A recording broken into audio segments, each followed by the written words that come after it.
Welcome to Black Women's Health, the space where we celebrate milestones, narratives, and triumphs of Black women in the United States. We also delve into the stories that shape our communities. I'm Dr. Rahman, and on today's podcast, we will discuss Amazon as your healthcare provider. Yes, you heard me correctly. The Amazon that you use to buy tools and books and items and food, that Amazon is now offering healthcare. Amazon announced yesterday that for Amazon Prime members, they would be able to receive primary health care. That means treatment of colds and flus and chronic medical illnesses for $99 per year for the first individual. In the next few moments, we'll just discuss how this all happened and ramifications. Join me. Let's start with the history.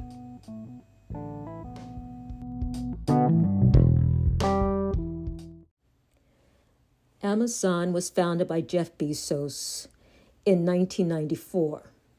It started as an online bookstore and then expanded to include a multitude of products, earning the name of quote-unquote the everything store. Along the way, Amazon has acquired a number of subsidiary companies, including Audible, Ring, Whole Food Markets, and in February of this year, Amazon acquired One Medical. One Medical is a membership-based primary health care clinics throughout the U.S. One Medical hires doctors, nurses, nurse practitioners, physician assistants to provide both in-person and virtual primary care. The acquisition of One Medical makes Amazon a healthcare provider. And the question is, why would Amazon want to become a healthcare provider? Now, before we get to why would Amazon want to become a healthcare provider, we need to talk about the different models of healthcare. Most of us are acquainted with having insurance provided by our employers and using that insurance when we go to see the doctor.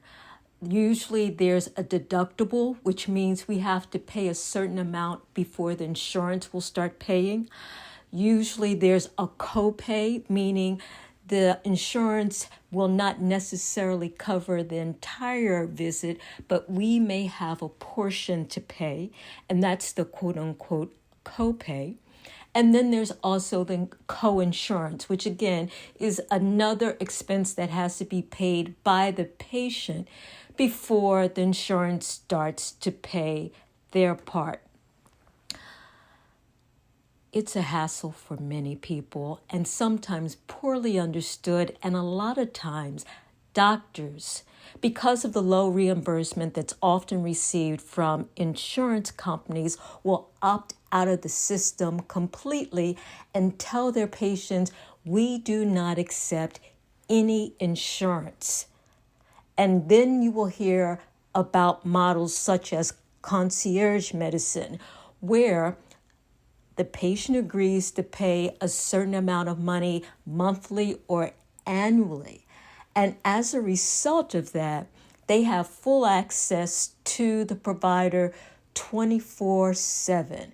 They also get a lot of supportive services and attentive care that they may not receive were they using the typical insurance plans offered by their employer. And for some people, this actually is a very good option. I can think of a practice where those that had Medicare opted to use a concierge service because they liked their provider, They got attentive care from their provider. Their provider took the time to talk to them. And so it was a non-rushed, very pleasant encounter that people looked forward to and felt as though they actually had a relationship with their physician. So it can get very confusing when we're talking about healthcare models in the U.S. With the membership-based health model, the patient doesn't have a copay. They have an annual or monthly fee that they pay to the doctors, and there's no copay exchange. Membership-based health models tend to be affordable with monthly or annual copays in the range between $50 to $150 per month or per year, as we see a recent reduction in the amount that Amazon is willing to charge for their membership-based healthcare model. Okay, I know that was a little boring, but we need to understand what we're dealing with. So we're back to the question, why would Amazon want to become a healthcare provider? The answer: there is a need for primary care physicians in the United States, and there is money to be made. 3 reasons are usually given for the increased demand for primary care physicians. 1, an aging U.S. population. 2, population growth. And 3, an increased number of insured persons given the Affordable Care Act. In the U.S., the demand for physicians has outpaced the supply of physicians. The Association of American Medical Colleges predicts that there will be an increasing physician shortage, which will negatively impact access and patient care. A solution has been to increase the number of nurse practitioners and physician assistants in hospitals, medical offices, urgent care centers throughout the country. Enter in the retail giants. In 2006, CVS Health acquired Minute Clinic. Minute Clinic is staffed by nurse practitioners and physician assistants. You should note that CVS Health owns CVS Pharmacy, CVS Caremark, which is a pharmacy benefits manager, and Aetna Health Insurance. It was the first retail healthcare provider to receive accreditation from the Joint Commission for providing primary care as well as management for chronic diseases such as diabetes and hypertension. CVS Health is now the world's largest healthcare company. Walgreens has its Village Medical Primary Care. Walmart has Walmart Health. Possibly secondary to COVID and the expansion of telehealth and the increasing recognition of the role of artificial intelligence in the provision of healthcare, Amazon has come on board and acquired One Medical in February of 2023 to provide both in-person and virtual primary health care. One Medical was founded in 2007. It is a membership-based primary care service providing in-person and online services to young and old and also to employers. The in-person office visits are limited currently to 25 cities. However, the 24/7 virtual visits are available to anyone, anywhere in the U.S.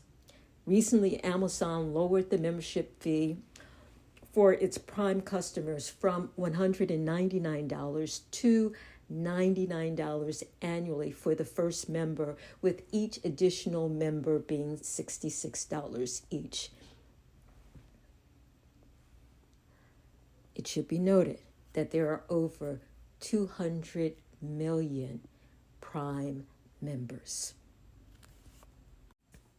So we're back to the question, why would Amazon want to become a healthcare provider?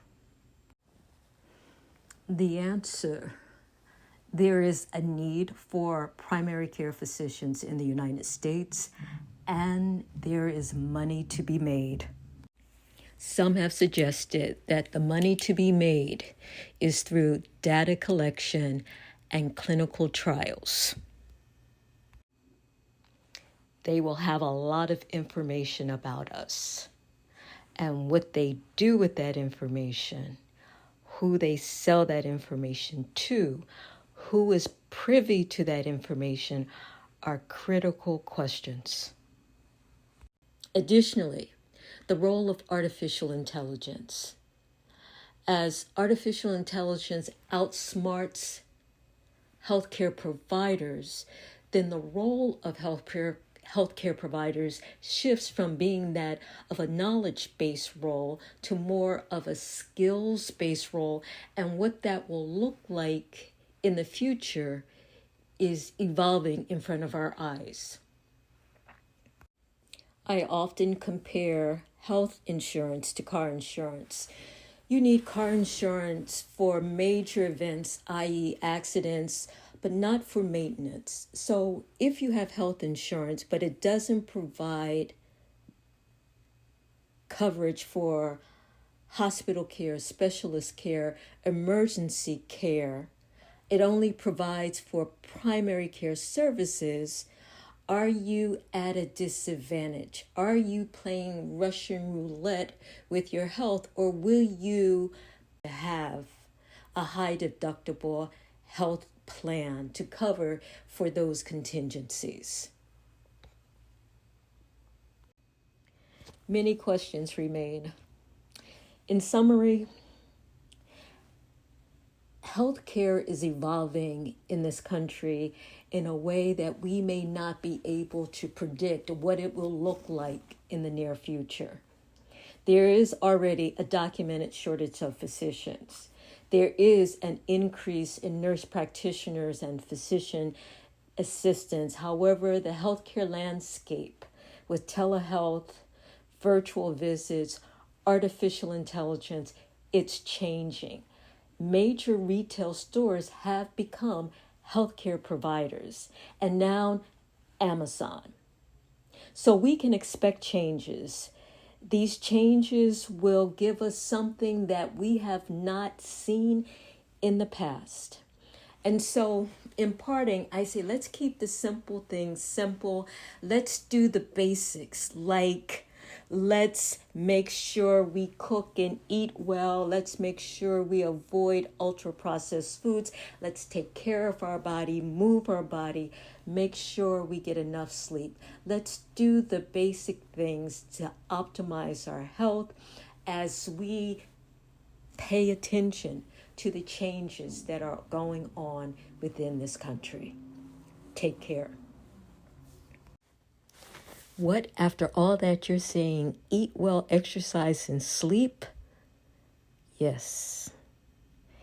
In this changing time, with the amount of uncertainty that we're experiencing, it is best to stay in optimal condition.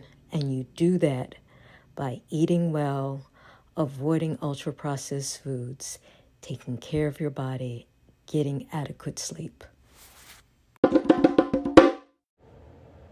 And I would be remiss if I did not say that on November 7th, Ms. Cherelle Parker was elected to be the mayor of the city of Philadelphia, the city that I call home.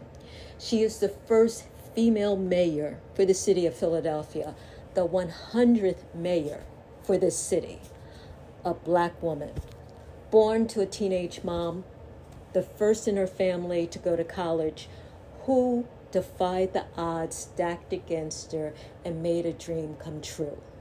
And may we all in our lives be able to defy the odds stacked against us and make our dreams come true. Peace.